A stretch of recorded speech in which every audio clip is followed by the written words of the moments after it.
আমরা কোনো মতো জীবন নিয়ে বাইসা রয়েছি, এই বাস্তব আমার জীবনটা। ও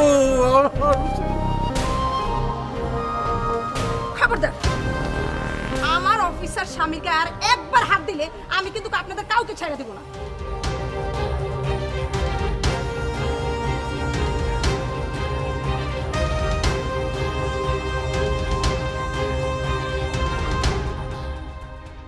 কি করতে চাও তুমি? আর কি করবা? কি করার বাকি রাখছো? বয়স্ক অন্ধ শ্বশুরে ধাক্কা দিয়ে ফালাই দিছো, শাশুড়ির গালে থাপ্পড় দিছো, আর কি করতে বাকি রাখছো? আপনাদেরকে আমি পরিষ্কারভাবে বলে দিচ্ছি, আর কোনোদিন আমার স্বামীর সামনে যদি চা বিক্রি করেন তাহলে কিন্তু অনেক খারাপ হবে। কথাটা কিন্তু ভালো করে মনে রাখবেন। চলো।